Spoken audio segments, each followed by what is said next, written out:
Sejak Jon Jones mempertahankan gelar juara kelas beratnya melawan Stipe Miocic di UFC 309, para pejabat tertinggi di promosi UFC telah bekerja keras bagaimana pertarungan antara Jones versus Aspinall bisa terwujud. Namun negosiasi untuk mewujudkan pertarungan itu terbukti memakan waktu yang lama, meskipun terkadang terdengar kabar jika potensi pertarungan itu memiliki kemajuan. Merasa pertarungan ini sangat diperlukan oleh Aspinall dan promosi, Jon Jones pernah memberikan tawarannya sebesar $30 juta untuk gajinya di pertarungan tersebut.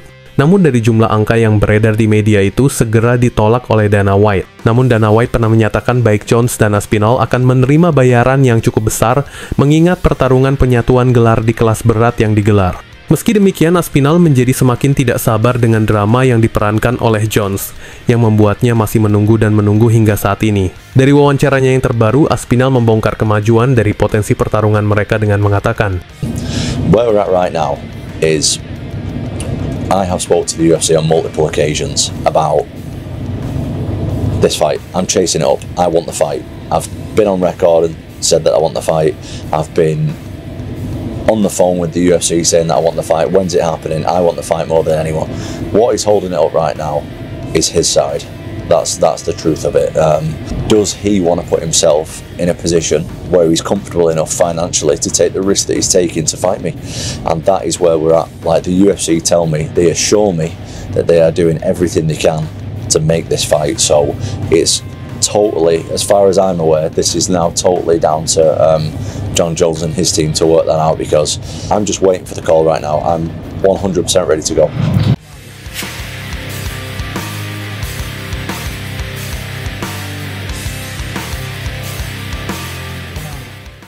Tony Ferguson bersiap berkompetisi untuk yang pertama kalinya selama 14 tahun di bawah bendera selain UFC. Hal itu disebabkan pada bulan lalu setelah berpisah dengan UFC, mantan juara sementara kelas ringan ini telah menandatangani kesepakatan dengan promotor MMA yang baru saja dirilis Global Fight League. Acara pertarungan promosi terbaru ini akan digelar dengan menampilkan format tim yang unik sekaligus mengumumkan El Cucuy mewakili tim Los Angeles akan melawan seorang petarung yang kontroversial Dillon Danis dari tim New York. Meski demikian, rincian dari pertarungan Ferguson melawan Danis ini belum diketahui pasti tentang kapan dan di mana pertarungan mereka itu nantinya digelar.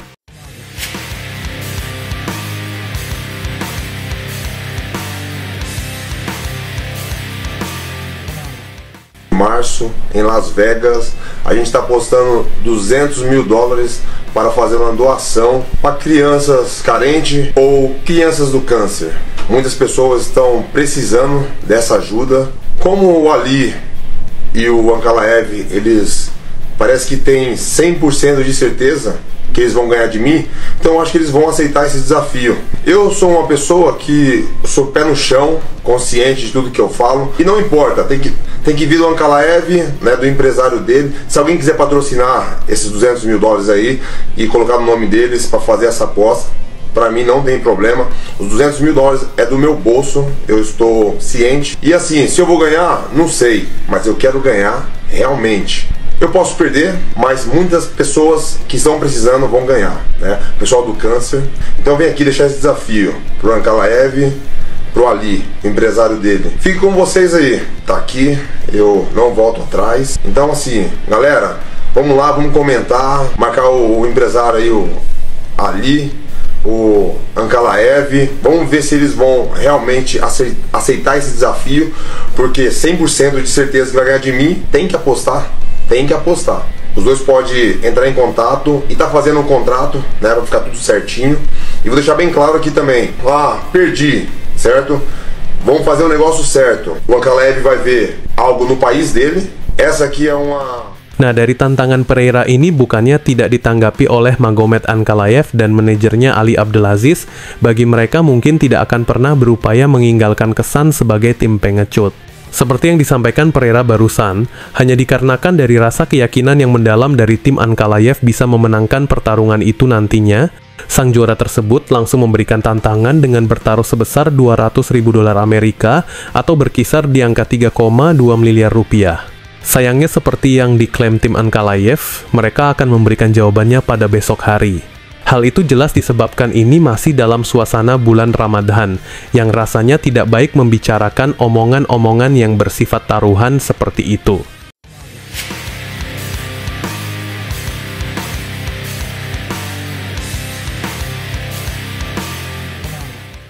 Nah, kembali lagi satu kabar yang cukup menarik dari sang mantan pemegang gelar featherweight Ilia Topuria yang telah memutuskan langkah kepindahannya ke divisi kelas ringan. Selama pasca kepindahannya ini, Topuria tidak pernah putus menjadi bahan perbincangan bagi sebagian orang yang terlihat kaget dengan keputusannya. Dari ada yang mengatakan merupakan satu keputusan yang benar-benar tepat pada arahnya, hingga ada yang mengatakan merupakan satu kekeliruan besar.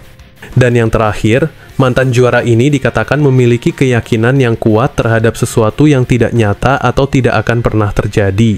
Dean Thomas, yang merupakan seorang pelatih MMA, menegaskan dari bentuk pemikiran Topuria yang berpindah langkah ke divisi kelas ringan tidak lebih sebatas delusi.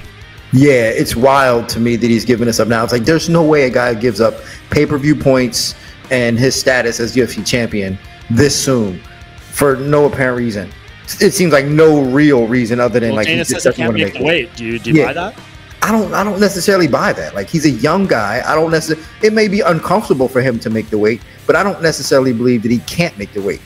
But if he wants to go up, I think, all right, let's let him go up. But it comes from a place of just almost like you said, that John Jones level of confidence and maybe a bit of delusion that you kind of have to be a good fighter. But to think that you are just going to give up the belt, no problem, I'll just get it at lightweight.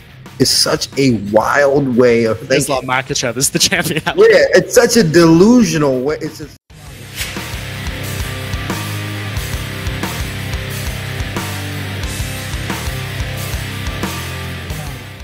Sebelum dijadwalkan untuk mempertahankan gelar kelas terbang wanita melawan Manon Fiorot dalam acara co-main event UFC 315 pada tanggal 10 Mei, ada pembicaraan lain tentang Shevchenko yang selanjutnya akan bertahan melawan pemegang gelar strawweight, Zhang Weili, yang menyatakan keinginannya untuk naik dan merebut sabuk kedua setelah mempertahankan gelar pada bulan Februari melawan Tatiana Suarez di UFC 312.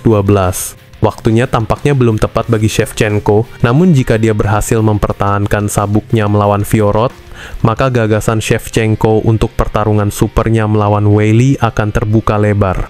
Saya terbuka untuk semua peluang. Weili, dia menunjukkan banyak semangat dalam pertarungannya, dan dengan semua tahun yang dihabiskannya untuk penampilannya, dia menunjukkan bahwa dia adalah petarung hebat.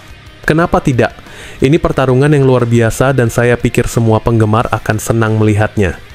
Kata Shevchenko seperti yang dikutip dari media MMA Junkie dengan isyarat double winner akan menjadi miliknya. Wassalamualaikum warahmatullahi wabarakatuh.